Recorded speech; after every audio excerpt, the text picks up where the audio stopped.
So I'm going to start out by sharing my screen. One moment. We have one more.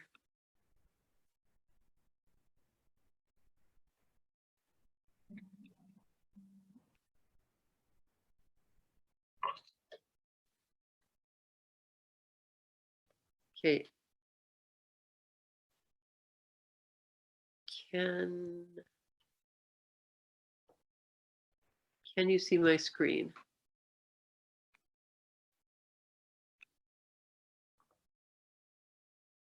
Yes, I can. Okay, great. Thank you.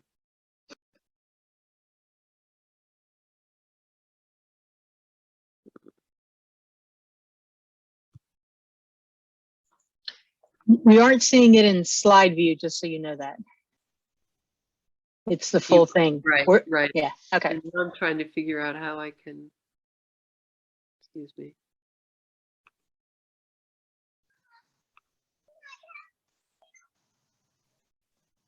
Play.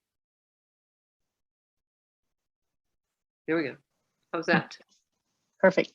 Okay. So, Although there is still this colors thing, if others are seeing that too, you might need to click that down. where are you seeing that? I think it must be on your desktop, maybe. It's a color palette. Oh, I'm not seeing that, but hold on. Maybe it's just me. No, if you're seeing it, probably others are too. I don't know. I can see it too. How do I get out of this? Stop share for a second.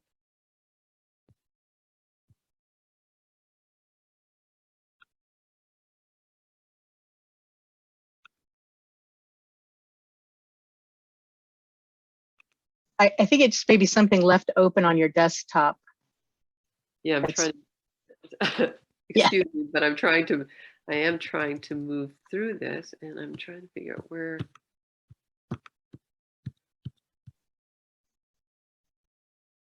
Maybe it's escape. All right.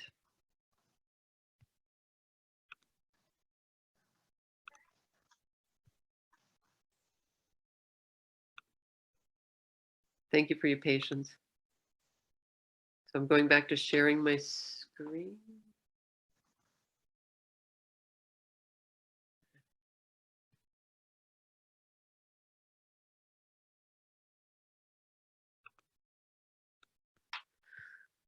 Okay.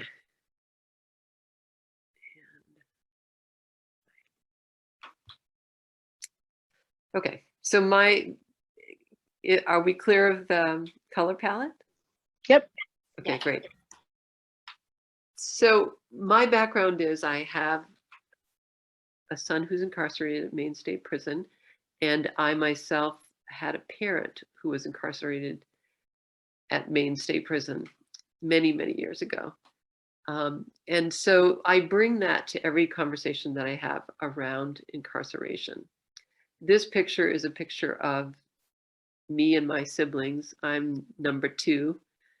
And when my father went to prison, my mother had 4 children under the age of 5. The impact of his going to prison was huge on our family. And I will be using that in this discussion. The purpose of the workshop is to help us all to understand the true costs of mass incarceration to women and children, as well as our economy. The things that I'd like to cover in this presentation are the economic and personal costs of mass incarceration, the fact that in Maine, women are the fastest growing segment of the incarcerated population, and most of those women are serving drug-related charges. So again, what is the cost of our drug policies in the United States? What are the solutions, and where do we go from here? Excuse my bird clock in the background. In order to understand exactly what's going on in Maine and around our country, we have to recognize the fact that the US is the biggest incarcerator in the world. We're good at lots of things. This happens to be one of them. It's not necessarily something we should crow about. Although we in the United States only have 5% of the world's population, we have 25% of the world's incarcerated population. The United States, far and away, is a greater incarcerated than any other country. There's no one close to us. Kelly, can you admit? Because, thank you. And even though Maine is one of the states with the lowest incarceration rate, it is still way higher than any other country. And this graph shows us that. The question is, has it always been this way? Is the United States just this really corrupt and wild country where people break the rules all the time? And the answer to that is no. If you can look at this chart, which actually graphs the number of people incarcerated per 100,000 in the years from 1930 to 1970, you can see that it generally stayed fairly steady. There were peaks and valleys, but it stayed within the 100 to 120 people per 100,000 population. So no, we haven't always been this great outlier. However, something happened around 1974, 75, and the incarceration rate took off. It skyrocketed. Why is that? Well, one of the things that we know that contributed to that is we began at almost the same time a war on drugs. This graph, printed in the Atlantic, and everything in here has notations on where the information came from. So what we see in this is a blue line. The blue line shows the addiction rate in the United States, which over the course of this graph is pretty steady. The percentage of people who are actually addicted stays pretty much the same, with some ups and downs, as you can see from the graph, but not dramatic. It also shows you with a green line that we have invested a huge amount of money in the drug war. That went up dramatically starting in the 70s and the early 80s. That drug war has cost us a huge amount of money. By 2010, we'd spent over $1.5 trillion. And all that investment in the war on drugs, in policing, and incarceration didn't make a dent in the number of people who are actually suffering from addiction. Some of the other statistics that we should know about is approximately 37% of the people who are incarcerated in state and federal prisons have a mental illness. And this particular number, 37%, does not include the what are called minor mental health diagnoses. It's only severe mental health diagnoses. In locally run jails, it's about 44% for the mentally ill. And for the people who experience psychological distress in jails is 1 in 4. The percent of people in federal prisons who reported not receiving any mental health care, 2/3 of those people did not receive any mental health care. So we're putting people who are mentally ill in prisons and jails, but not providing them with any of the resources that they need to get better, for the most part. Again, police shootings are 27% of those people who are shot are having a mental health crisis at the time. So the first thing I want to do is have a short breakout session, and I'm hoping Kelly will help me with this. We can randomly break into groups. And what I would like us to discuss in the first part and then report, please find someone in your group to be the person who's going to report back. Discuss what effect this huge mass incarceration will have on families. And I want you to consider 3 groups. So in Maine, we can incarcerate children as young as 12 years old. Up until this year, there was no age limit. So you could be 7 years old and incarcerated in Maine. What are the effects of incarcerating mothers on their families and on themselves? And the effect of incarcerating fathers? I'd like to take about 7 minutes for that discussion and then have people come back, because one of the things I noticed when you signed in or announced who you were was that many of you have direct experience with this, and you can tell me exactly what those effects are without me having to preach it on my end. So, Kelly, are you able to do that? Yes. So everyone should have just gotten an invitation. And do we get an invitation too? I don't think we do. We have to assign ourselves to that. Okay, thanks.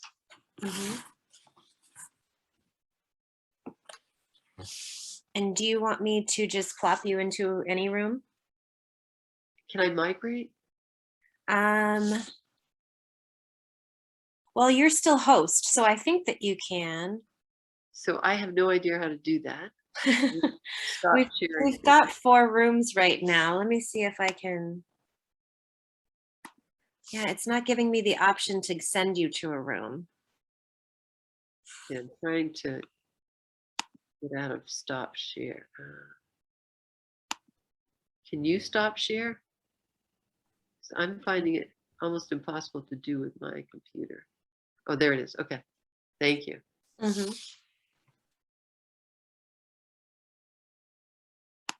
So we've got 4 rooms with about 4. There's one group of 5. And then there's one person still in this room who hasn't accepted the invitation. She might have stepped away from her computer. Okay. But we can give them, I can send messages to each group if we want to do, give them a reminder of what your instructions were. Do we want that, or just let them talk? You know what? That would be just for fun.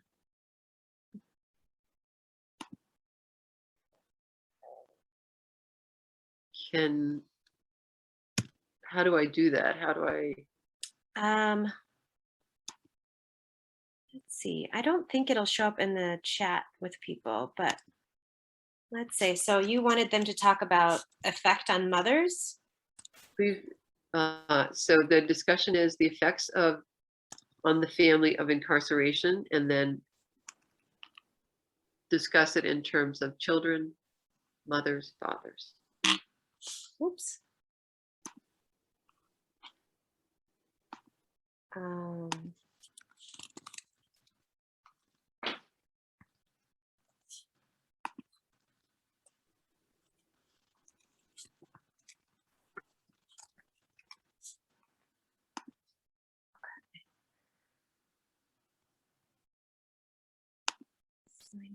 Doug, we're in breakout rooms right now, so you'll have to wait till we assign you to a breakout room. Okay. I'll assign you to 3. There you go.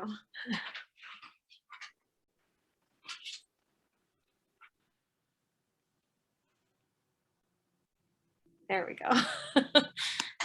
You're doing great, Kelly.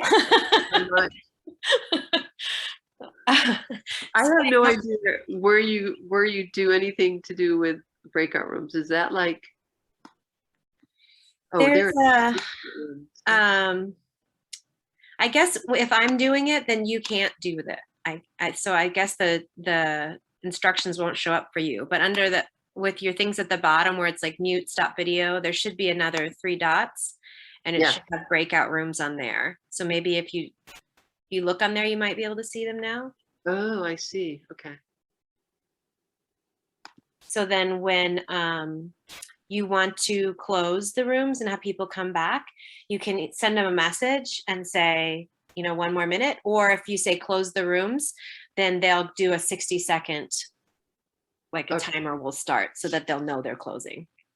So did we have any kind of idea of when we sent people in?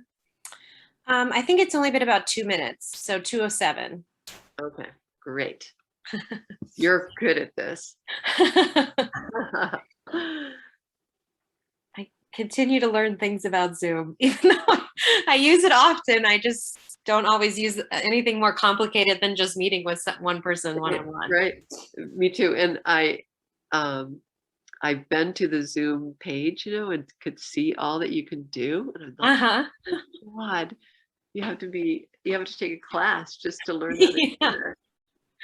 Yeah, and then the reactions and my coworkers have like different backgrounds. I'm like, how do I change my backgrounds? I don't know any of that. And when I say these things in front of my kids, they say, "Okay, boomer," and I'm like, whatever, kids. Yeah, well, I have a Mac, so I have not been able to change my background. And Yeah, but I think you can with a Mac because I have one too, and my coworkers do, and they change it, but I can't. There's no backgrounds loaded on mine, so yeah, it says something funny to me about like you have to have this green screen or something like that. And I'm like, yes, green? What is a green screen? yes. So I've just made this corner in our guest room. The rest of the room is very messy. I just made an art corner, and this is my Zoom background. Well, I'm stuck because my internet connection doesn't go to the area where I really would like to do Zooming. So Oh I'm stuck yeah, in the kitchen. I have to do it in the kitchen because it's closer and it gets better signal. So yeah, yeah. Our whatever. modem router, everything is like 2 feet away from me, so it's the prime spot. Yeah, yeah. Hopefully that will be better. And we're building a house, so hopefully Nice. the new house it will be that way. Okay. Where do you live? I live in Wilton. Welton. I know. Constantly learning new towns in Maine. Yeah. I always tell people it's the center of the universe, and I'm like, don't tell me you've never heard of it. But Wilton is next to Farmington. It's in Oh, Franklin. okay. Yeah. Okay. Yeah, it is Um, kind of on the edge of the known world. yeah. Well, I first moved, I'm from San Diego originally.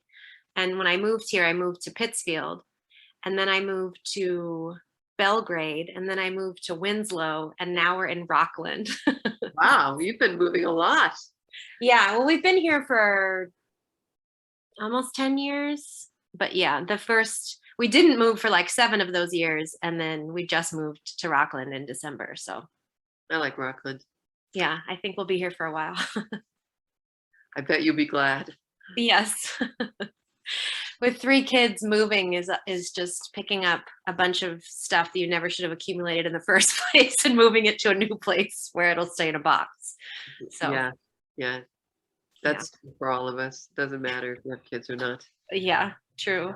They can Okay. just be these time capsules of these miscellaneous boxes that we pack. And Yeah, and I think we're hoping moving into a smaller house will make us get rid of some things. We've already gotten rid of like a third of everything we own, but oh wow, there's still tons more because we were in a big house. And yeah, the bigger the house, the more you accumulate. yeah. There's the purge that has to happen, but Yeah. each time I move, I'm like, no, this time I'm not going to move those useless things.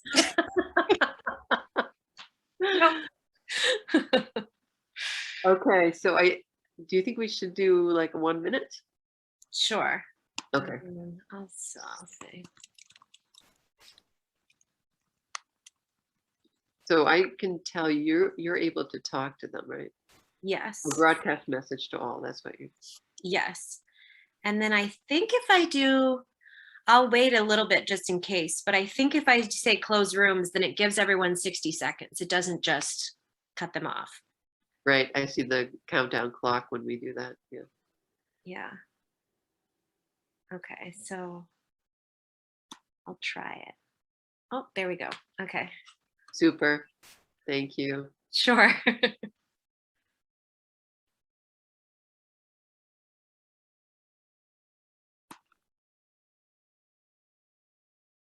Then we should start to see them pop back onto the screen. Yes. They get the choice to leave right away and come back, or it automatically bounces them back if they wait the full time.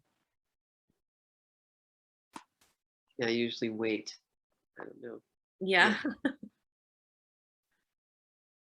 I was in a Zoom meetings the other night and we were talking about diversity, equity, inclusion. And as soon as someone would get to like this really, you knew that their next statement was going to be impactful, then it was like, breakout room's done. And you're like, no. Always the way it is. There's that warm-up period where people are afraid to speak, and then suddenly they. Yep. Oh, here they come. Welcome back. Welcome back.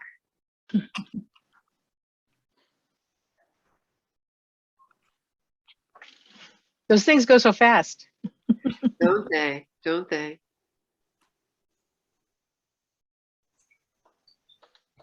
So I'm wondering if someone from room 1 could give us their synopsis of what they discussed.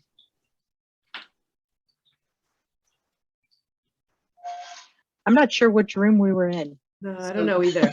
Okay. I was going to pull a teacher and call on somebody. Andy Summers, Charlotte Warren, Alora Montgomery, and Olivia Hochstead. Anybody want to volunteer?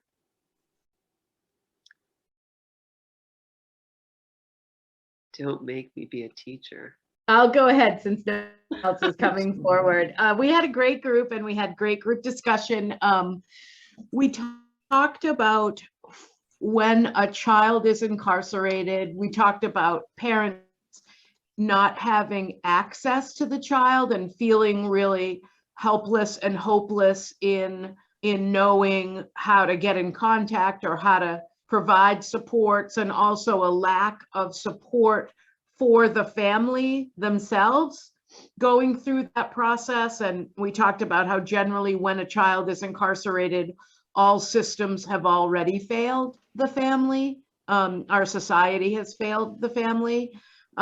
We talked about when a mom is incarcerated, obviously all of the issues around bonding with children, shame and stigma, but also as we thought about adverse childhood experiences and how much effect having a parent incarcerated has on children. We had a member of our group who's actually working with parents who are incarcerated, and so we talked about what happens when they're families that are also members of the immigrant community that might leave incarceration and then be deported. So then there's even more of a permanent separation of family. And we had, as I said, a group member who's got firsthand experience doing that work. I'm sure there's more, but that's sort of the top line. I mean, certainly for all members of the family, we talked about the stigma that exists and just the lack of supports that our society offers to family members when a member is incarcerated, regardless of who that member is. Thank you, Charlotte. That was excellent. Thank you. Room 2 was Amanda, Darcy, Gigi, and Gilda. Would anybody like to volunteer from that group? I'm not sure who took notes. Well, I can start, Gigi, and Okay. and Amanda can fill in. I think, Gigi was the person in our group who has the most experience, and she talked about the trauma and the interrelatedness of issues of people, often interrelatedness of issues of people who are incarcerated. That includes mental health issues, recovery issues, and also we've worked with a number of survivors of domestic violence, and often all of those issues are affecting that individual's ability to figure out how they want to move forward with their lives. And you know, and Gigi's sense particularly was for survivors that they are even more vulnerable than some of the other populations being served. And Amanda works at the YW and sees the impact on children, because there are a number of children at the YW being whose parents are incarcerated. So Gigi or Amanda, would you add more? I think that was a good synopsis. We talked, you know, I've seen a lot of the trauma, and then, you know, if there is domestic violence, and often there is, they're just getting re-traumatized in a different way. In incarceration, my mantra is that the prisons should turn into treatment centers. If we're going to lock people up, we need to treat them, because most of them are there for drugs or alcohol addiction.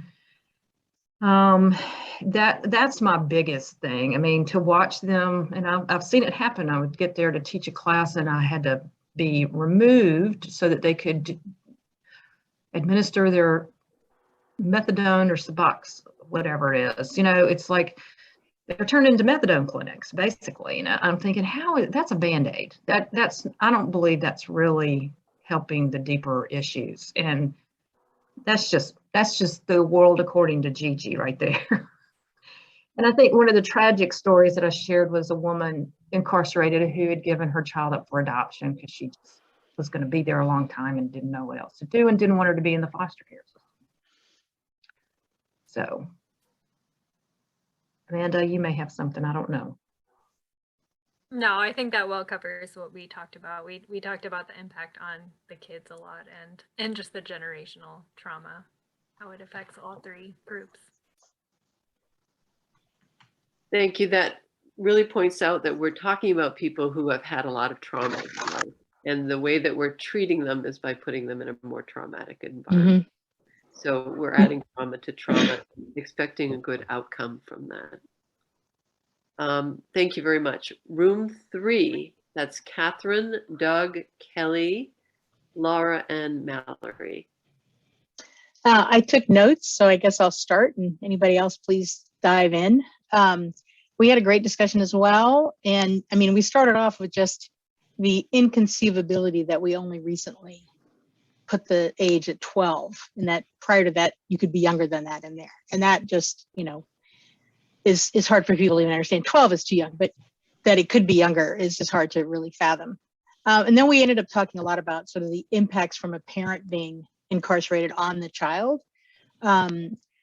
You know, somebody spoke from, you know, childcare setting and seeing the impacts on children when a parent is incarcerated, and the changes in the you know, the ways that they seem to be impacted, the instability. I mean, it really puts children in prison as well as their parents. It's incarcerating, you know, virtually everybody in the family in some way.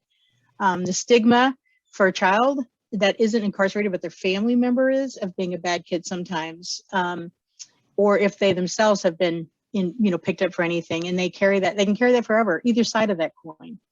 And then on the parent side, you know, rights to raise their children get curtailed, and then there's fights over that, and how do you get that? And we expect them to come back out and just resume parenting as if nothing had happened. There's no, you know, huge programmatic transition. The economic impact, in addition to the stigma, the emotional traumas. We talked about the interruption of children's education sometimes, the loss of their stability. And then just a few things. Usually, you know, mothers are usually prime caregivers. How do you parent in 15-minute phone conversations? And then re-enter into that role. And somebody, Doug, referenced the, you know, seeing young men using the phone to talk to their children from jail and crying afterwards, you know, no hope, no support there, and the impacts. Just the disbursement and the just tearing apart. That's pretty much what I had. That's a great synopsis, that, you know, when one person goes to prison, then the whole family goes to prison. And it has a huge impact. Mhm. Thank you. Room 4. Dale, Danny, Helen, and Julie.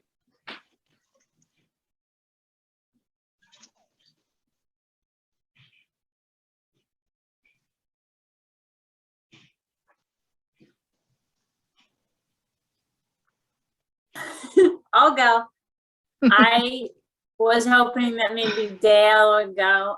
Our group didn't have much experience with incarceration, so we were, just kind of imagining how traumatic and difficult the experience for everyone is, especially the person that is incarcerated.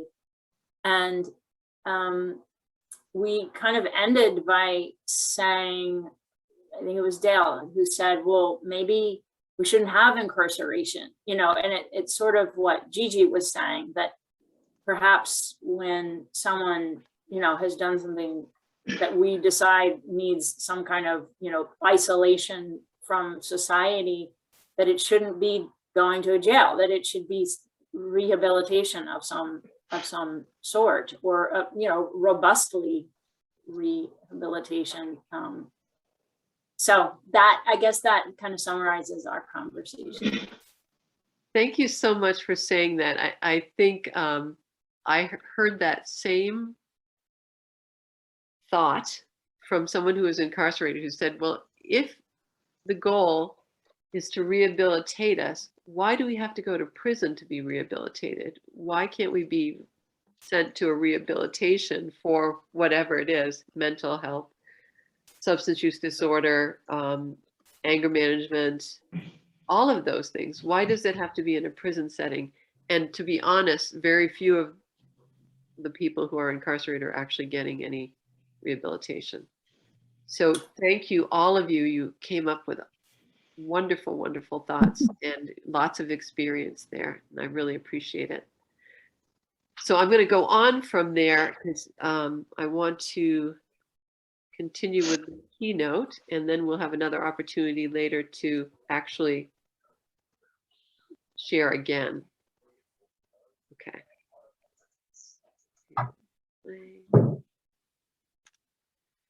So along with that idea of why are we sending people to prison if what we want to do is rehabilitate them, why don't we send them to programming, is this statistic. And if you look at this graph, you can see that in the first year, almost 40% of individuals who have been released will be rearrested. And if you get to the 5th year, it's over 70%. These are statistics from the most recently released report from the Bureau of Justice of the United States. 34 states were included, one of which was Maine.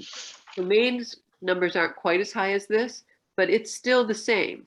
So if you have a failure rate basically of 70% from what you're doing, does that mean we should continue to do this, or should we be looking for alternatives?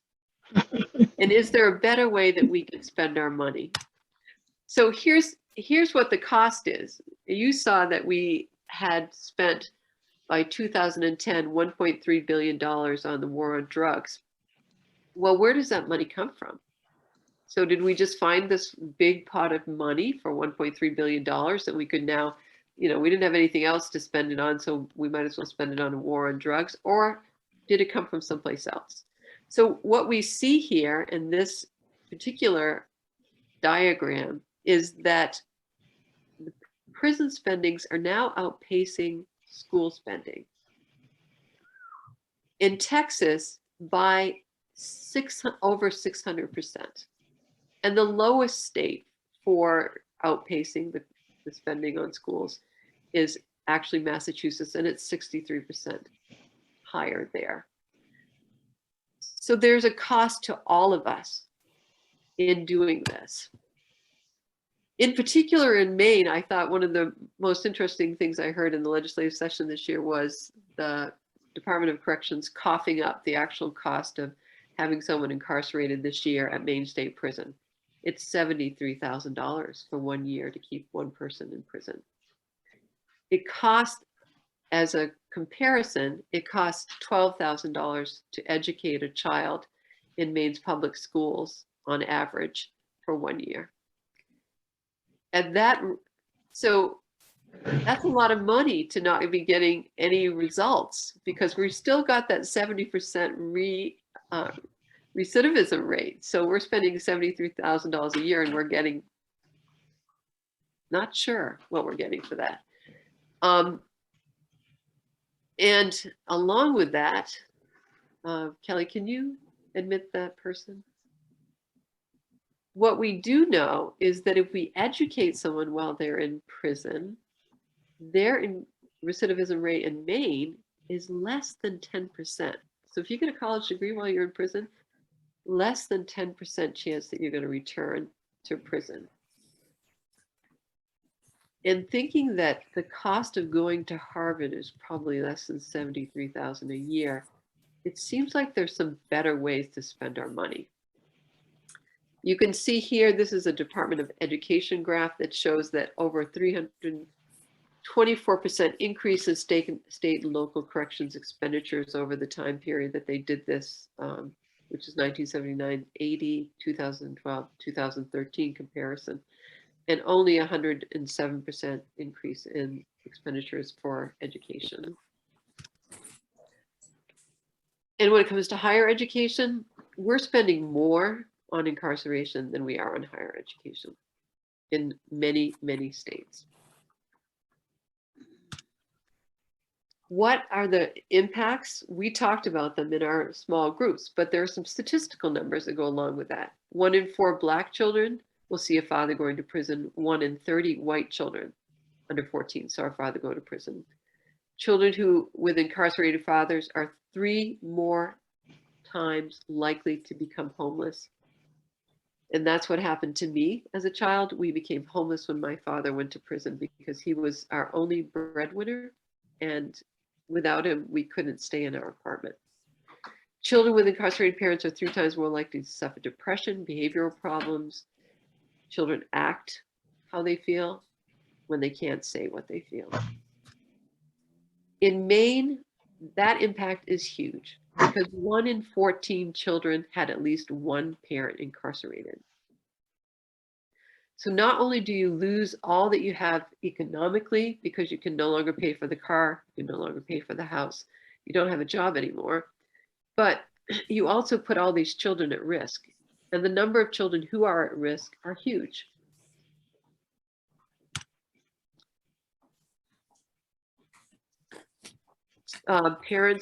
Children with parents who are incarcerated are 2 times more likely to develop learning disabilities and anxiety.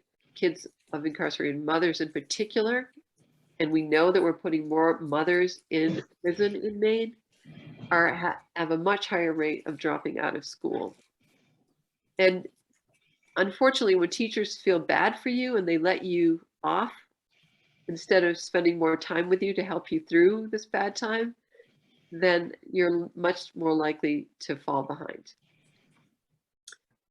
And I'm a teacher, so please don't think that I'm ganging up on teachers because I spent 26 years in that profession, and I had children who went to jail and prison in my classroom. So in that time period from 1980 to 2000, the number of children with parents in jail rose 500%. Jail or prison rose 500%. That's the outcome of our war on drugs. More than 5 million U.S. children have had a parent incarcerated at some point in their lives. As we already said, 1 in 14, and 1 in 4 of these children were under the age of 5.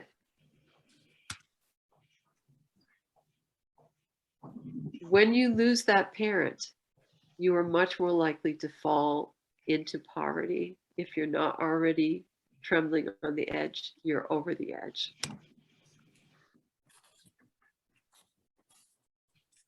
Incarceration is as stressful and traumatic as any abuse or domestic violence or divorce. court, and then come the court fees, and then comes the cost of making phone calls and the cost of personal care products in prison, which also have a burden on the family outside, because 75% of people incarcerated at Maine State Prison do not have a job of any kind. So in order to get a phone call, the money has to come from outside.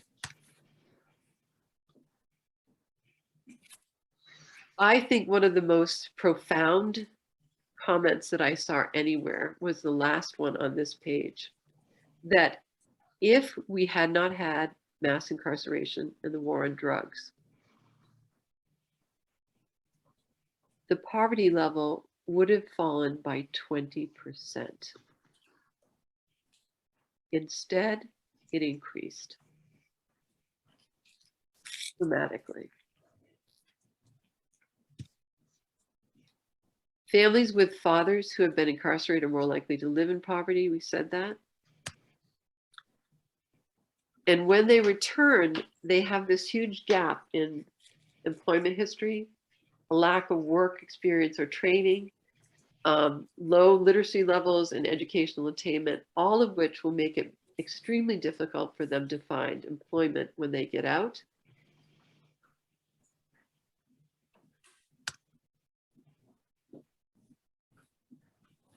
One piece of good news we have is that in the last legislative session, the legislature passed a ban the box law. It doesn't include everything, but for most people, that means in your job application, you will not have to say up front that you have a conviction. You can wait until you actually get an interview, and you can explain how you've rehabilitated yourself in that time period and why you would be a good fit for the job.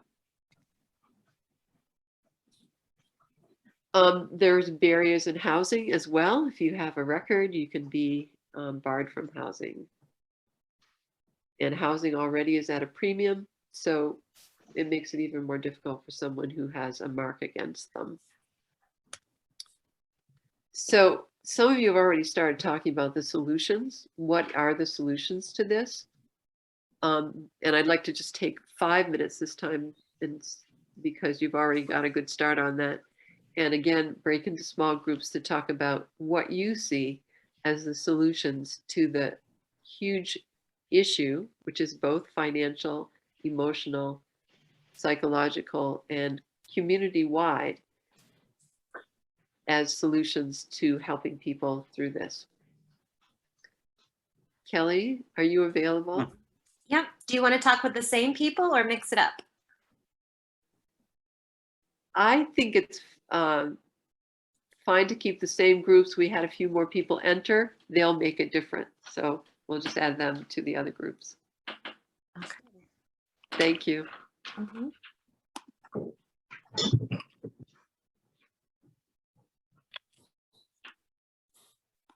And try to find someone to take the position of spokesperson.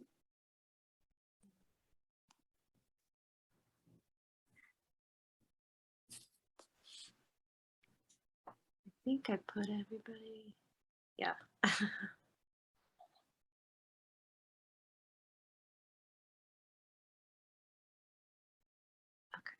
Now most of them have 5. Great. Except the woman that still didn't go to a room last time. She must have still be stepped away. Yes.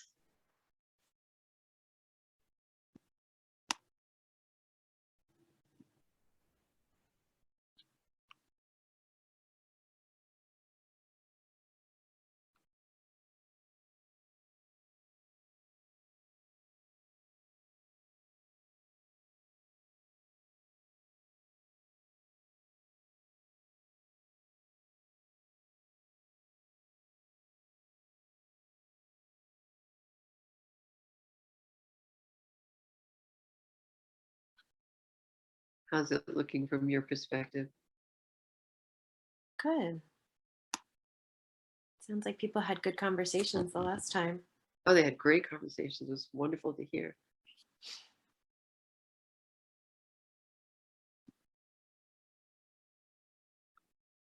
And this is a good size group too. I was expecting a lot less people. So I know that's Dusty said the numbers were down for signing up. So maybe people showed up that hadn't signed up for something. yeah. This is a great group. Mhm.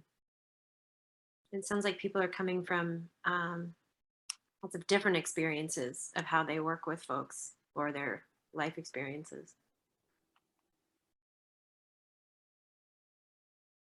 So were you able to get another person into the room 4?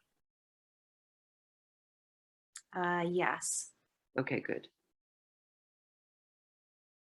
Because that was the room that didn't have anyone with experience in it before. Put someone in there. I don't know if they have experience, but they got an extra person at least.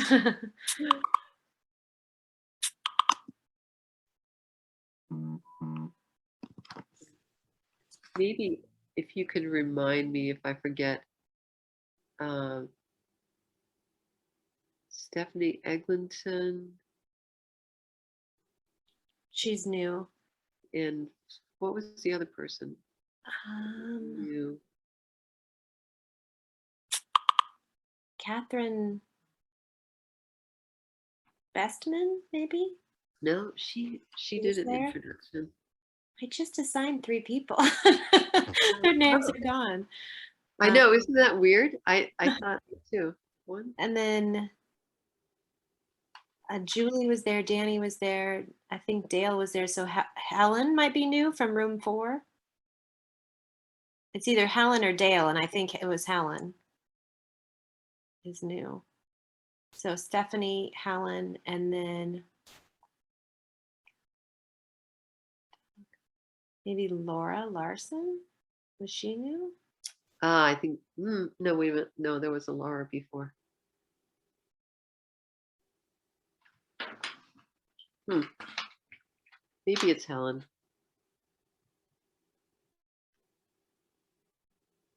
So they've been in there for, I think, 3 or 4 minutes. I think it was 2:37.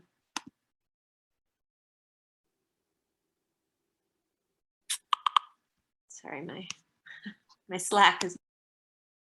No, you're doing good because I didn't look either. So 2:37. Okay.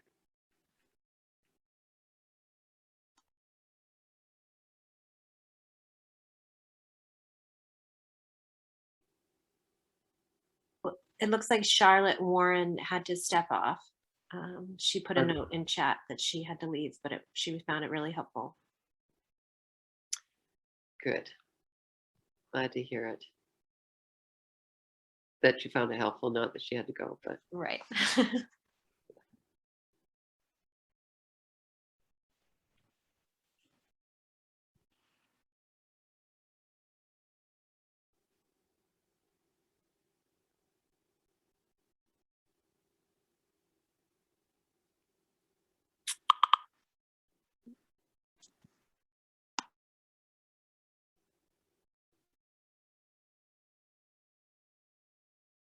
and is there some way that we can capture the chat? I know you can save it, but if before we close, if we can just capture the chat, that would be great. I think when you record a session, then it automatically saves the chat for you. So, but I'll make sure before I close it that it has. Thank you.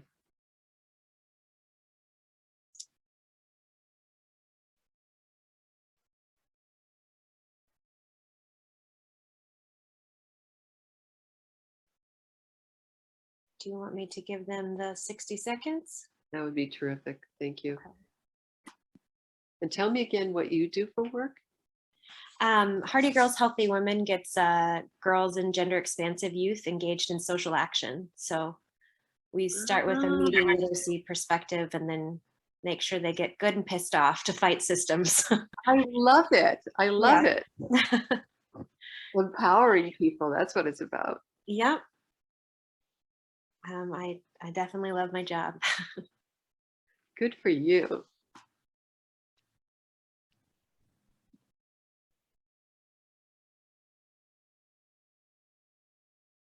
Do you have a big group? We have a small staff. There's only 3 of us, but we, before COVID, served about 1,200 people a year throughout the state. And now it's much lower, but we have a teen advisory board that's been meeting the whole time, and there's like 20 girls in there, and then they work with other folks around. So Wow, that's amazing. yeah.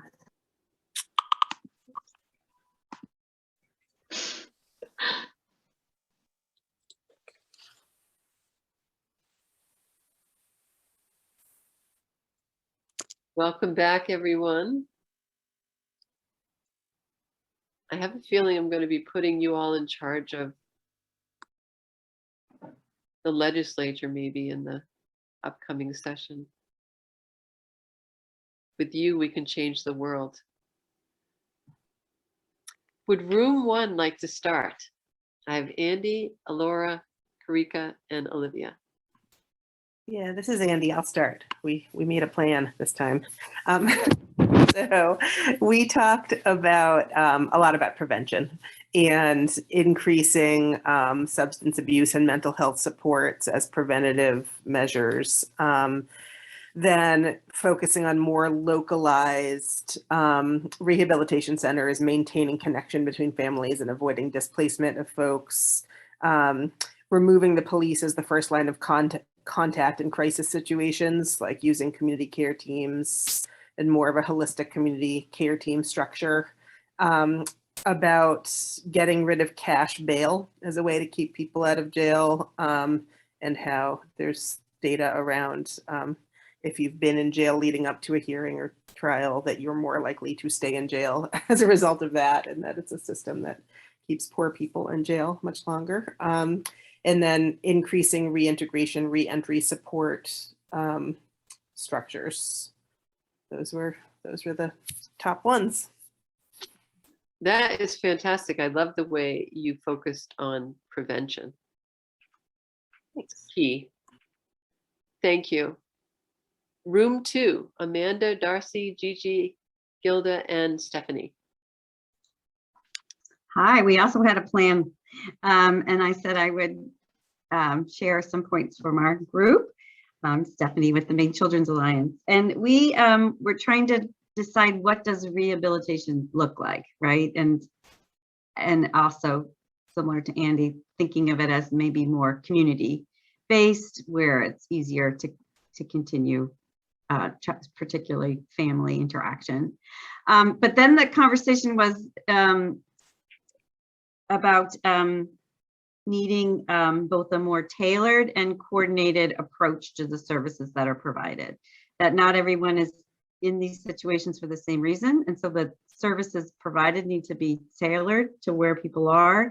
It's not a one size fits all. People are there for very different reasons. And then, New Ventures is doing work in the reentry center. So, and seeing that there's just not a coordination of from financial services to domestic violence services to, education.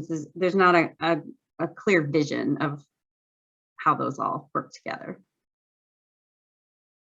Terrific. Thank you, Stephanie. And I agree.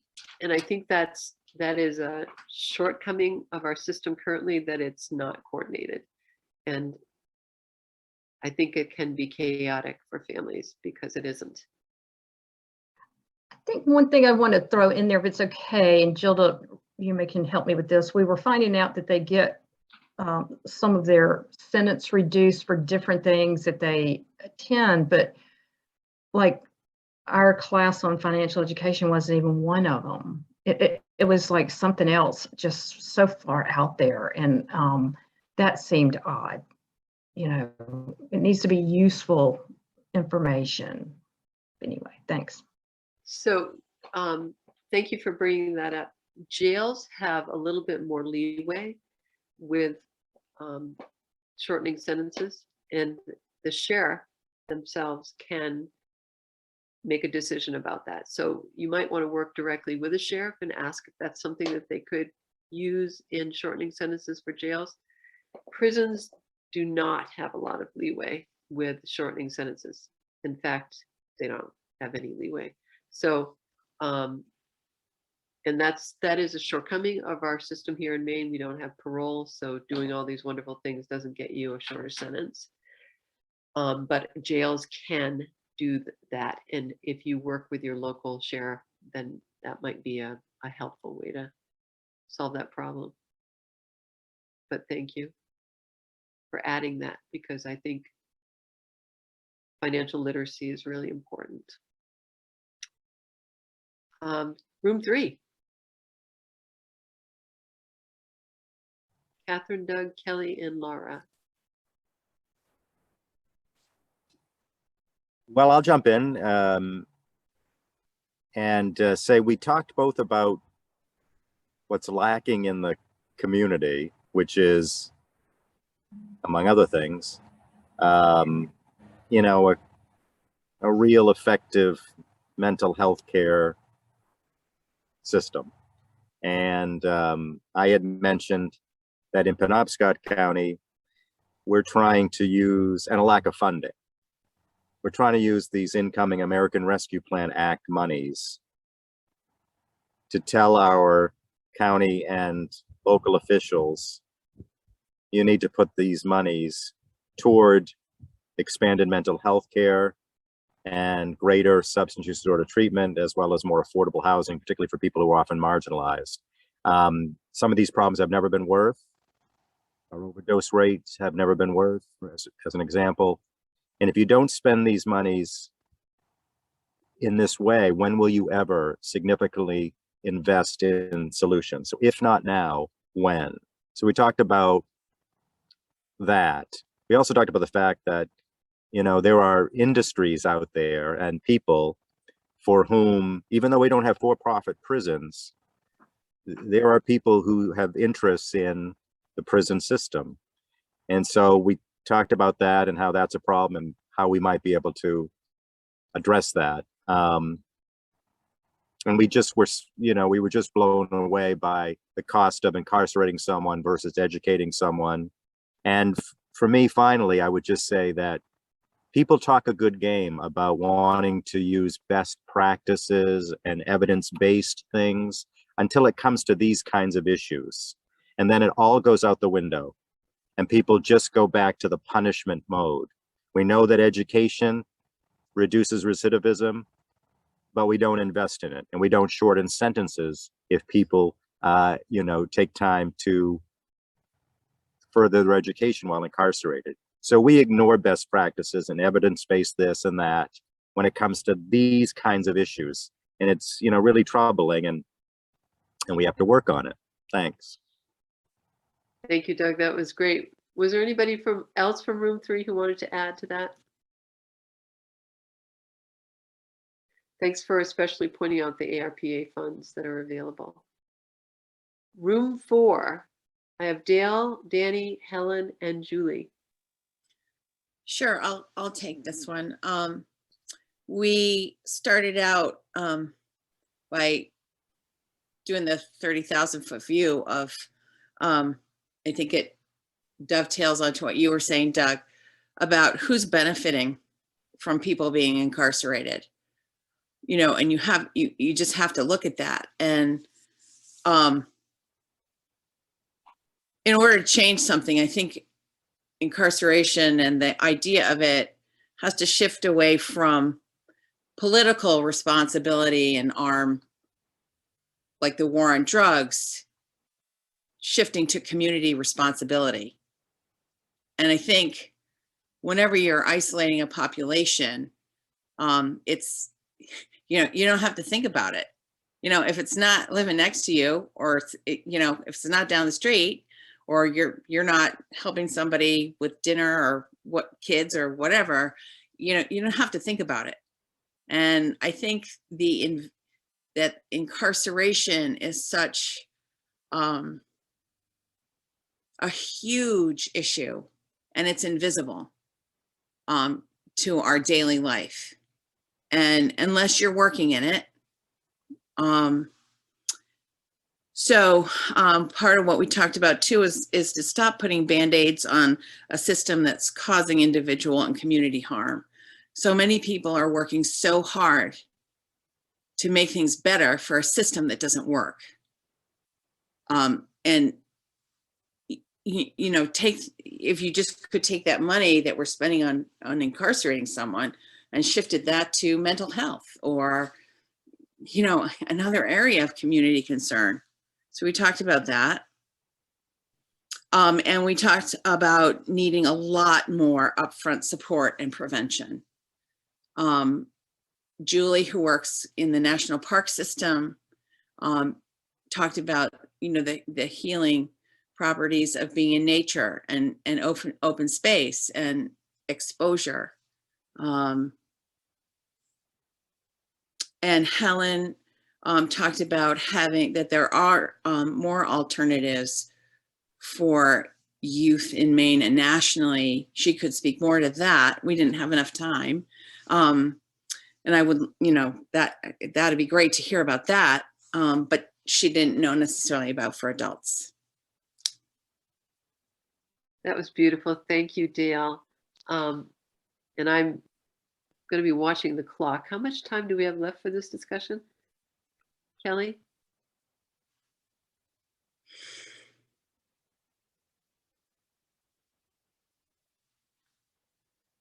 Maybe Kelly stepped away.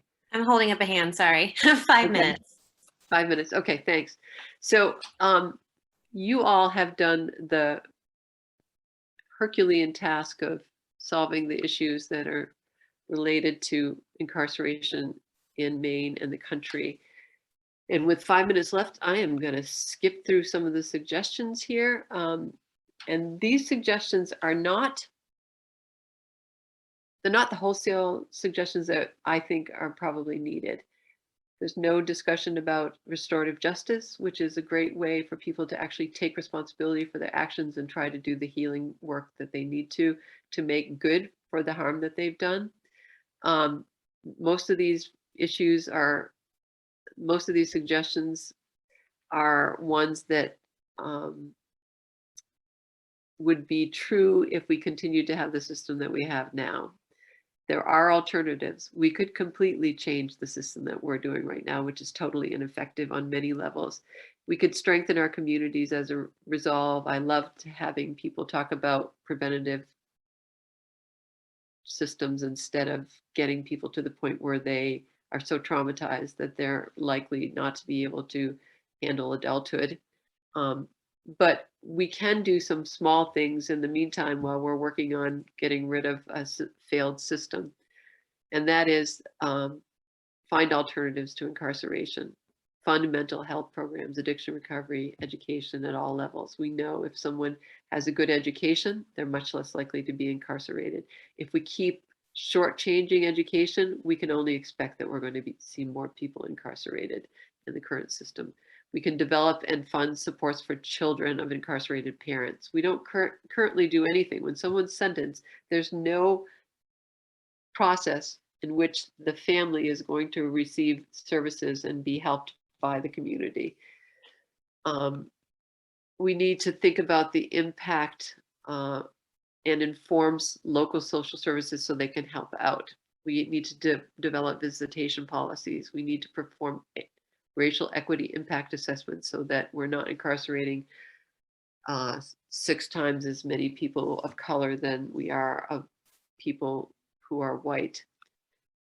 We need to make sure that people don't dig themselves greater into debt while they're in prison, demand that they be trained while they're in prison, that they actually do rehabilitation when they're in prison.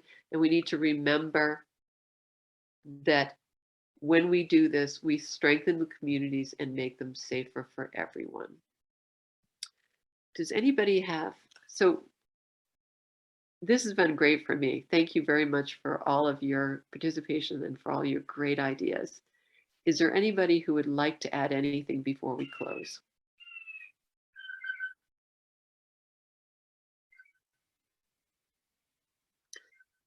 I want to make sure you all get my contact information. Let me stop the share and I'll put my contact information in the chat.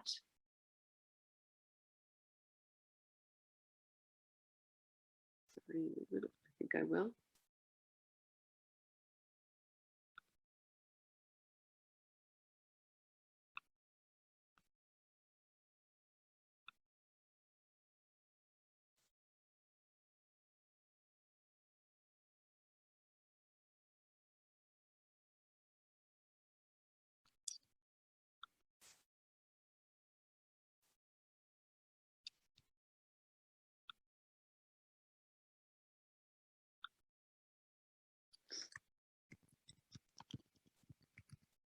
And of course, there are books written about this topic, so we couldn't possibly cover everything, but I would like to be a resource to anybody.